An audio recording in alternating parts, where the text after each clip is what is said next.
تھوڑا سا پرسائز بتا دیجیے the moment you enter journalism, کہاں سے پڑھے اور صحافت کا ذہن میں کیسے؟ میری جو اسکولنگ ہے جی وہ تو فوجی اسکول سے, گیریزن اکیڈمی سے. 10 سال مجھے فوجی اسکول کا رگڑا لگا تھا. اس کے بعد میں گورنمنٹ کالج لاہور میں گیا تھا. اس کے بعد میں نے bachelors in business administration Lahore school of economics سے کیا. پھر میں نے LLB honours university of London سے کیا ماشاءاللہ. اور اس کے بعد پھر میں نے بارٹ لا لنکنز ان سے کیا ماشاءاللہ. تو سر مار کھائی ٹیچر سے کبھی؟ نومن بھائی آپ نومن میں تو کھائی؟ میں نے بہت کھائی. ہاں آپ نے پہلے آپ نے کھائی ہے سر؟ گیریزن اکیڈمی میں پڑھتا تھا تو کبھی کبھی اسٹوڈنٹس کو کھانی پڑتی. اچھا, ہم نے تو لیکن وہ پنشمنٹ ہوتی تھی, بینڈ ڈاؤن ہو جائیں, ہیو 10 پش اپس. ہم نے تو 10 چکر لگائے اس کے. ایک آدھا کوئی ٹیچر ہوتا تھا اس کے ہاتھ میں سٹک بھی ہوتی تھی, تو کبھی کبھی کیننگ بھی ہو جاتی تھی کوئی اگر آپ نے مس کنڈکٹ. اور سر ہمیں تو ٹیچر سے ریٹائرمنٹ کے بعد بھی ہم لوگوں کو مارنے کے لیے کب کبھی اسکول ضرور آتے تھے. میں اس ٹائم پہ اینکر ہوتا, میں سٹوری ضرور کرتا ہے, دیکھیں بچے پہ کیا تشدد کیا. ہاں سر یہ ہوا ہے نا. لا کرنے کے بعد جرنلزم پھر پڑھا کے یا کیا کیا؟ نہیں, جرنلزم میں نے سچ کوئی ڈگری نہیں لی. پہلے میں وکیل ہی ہوں جی, بیرسٹر ایٹ لا. میں 16 سال سے وکالت کر رہا ہوں. ماشاءاللہ. اور میں سر 89-90 کا بیچ ہوں. I'm a lawyer as well. BSc LLB. نا پڑھ لکھ کے دیکھو میں کی کام کر رہا ہوں. تو لیکن جو میڈیا تھا وہ اس طرح سے تھا سر کہ 2010 میں کیس ہوا تھا. ایک ریٹائرڈ کرنل صاحب تھے, ان کا ایکسیڈنٹ ہوا تھا, اور جس گاڑی سے ان کی موٹر سائیکل کی ٹکر ہوئی تھی جس کے نتیجے میں ان کی موت واقع ہو گئی تھی, وہ اس وقت کے چیف سیکرٹری پنجاب کی تھی. So I was the lawyer for the Colonel Saab's family, and we filed an application for the registration of FIR in court. ان کا موقف یہ تھا کہ چیف سیکرٹری صاحب پیچھے بیٹھے ہوئے تھے, گاڑی ڈرائیور چلا رہا تھا, تو ان کے اوپر کیسے FIR ہو سکتی ہے. تو ہمارا اس کے اندر آرگیومنٹ یہ تھا کہ ہم یہ نہیں کہہ رہے کہ آپ ان کو سزا دے دیں یا ان کو پھانسی دے دیں. ہم صرف یہ کہہ رہے ہیں کہ ان سرٹن سرکمسٹانسز مختلف جورسڈکشن سے, کینیڈا سے, UK سے, USA سے, ہم نے کیس لا سائٹ کیا جس میں پیسنجر کی لائبلٹی کا کانسیپٹ ہوتا ہے.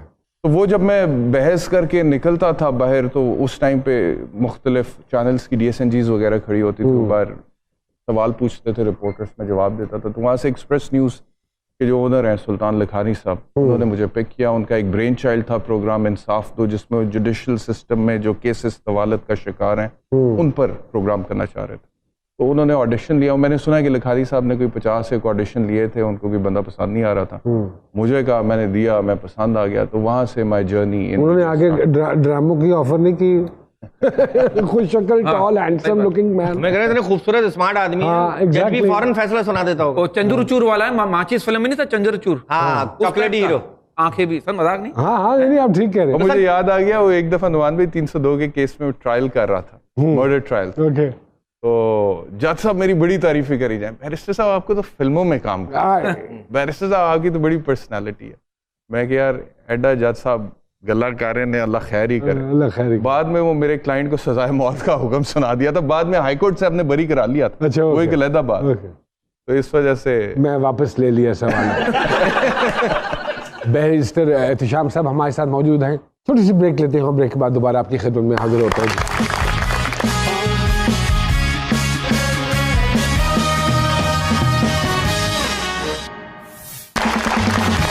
ویلکم بیک ٹو جی سرکار. سر سارے پرو ہوئے ہوئے لگ رہے ہیں, کوئی اس کے لیے بول رہا ہے اس کے حق میں, کوئی اس کے خلاف بول رہا ہے, کوئی اس کے حق میں بول رہا ہے. واٹ از دس؟ پہلی بات. دوسری بات یہ, اور یہی حال صحافیوں کا ہو گیا ہے. Why is this happening?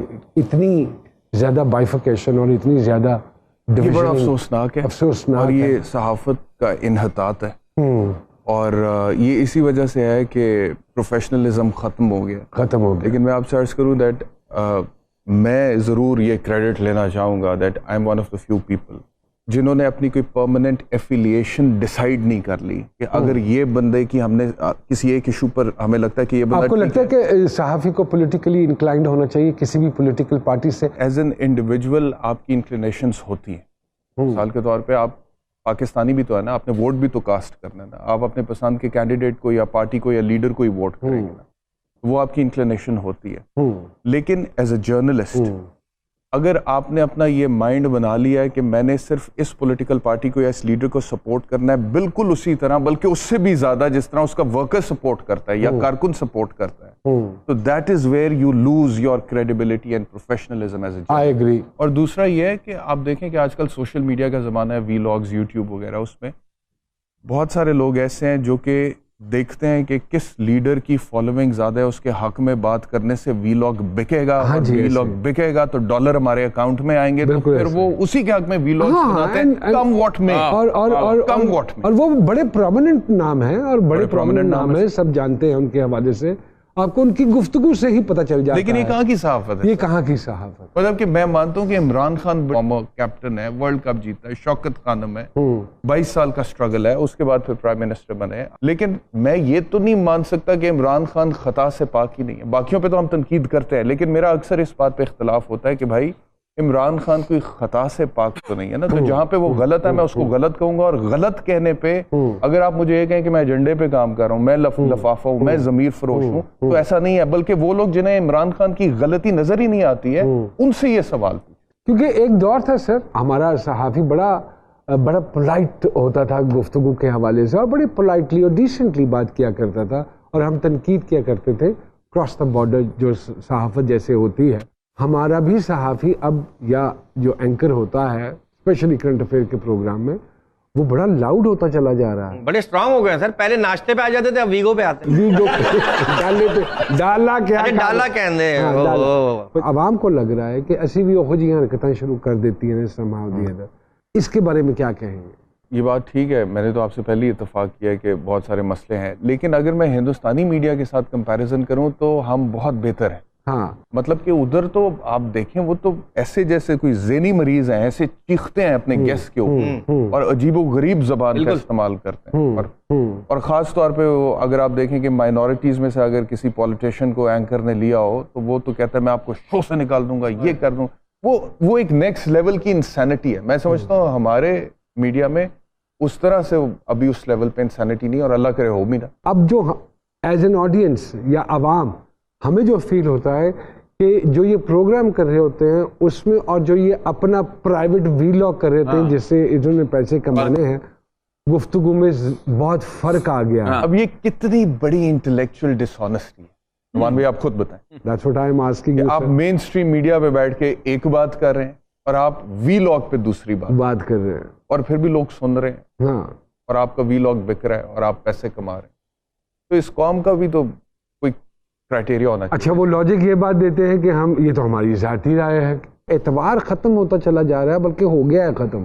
بالکل ذاتی رائے آپ دے سکتے ہیں, لیکن یہ کیسے ہو سکتا ہے کہ آپ کی ذاتی رائے جو ہے وہ ایک ہی سیاسی جماعت کے ہر فیصلے کو سپورٹ کرتی چلی جائے اور آپ کو اس میں کوئی کمی اور خامی نظر نہ آئے, and you become that political parties worker more than the worker himself. تو یہ تو جرنلزم ہے ہی نہیں. آپ کی رقابت کی ایسے کسی صحافی سے رہی جو آپ کا مینٹور ہو اور جس کو آپ نے دیکھا ہو کہ یار what ever the situation he is so right and so justified about what ever? میرا مینٹور کوئی نہیں. اچھا, مینٹور کوئی, میں شروع سے بے استادہ ہوں, وکالت میں بھی اور صحافت میں. اوکے, مطلب میرا کوئی استاد نہیں, میں نے خود سے سیکھا اور میں نے پہلے دن سے فیصلہ کیا تھا.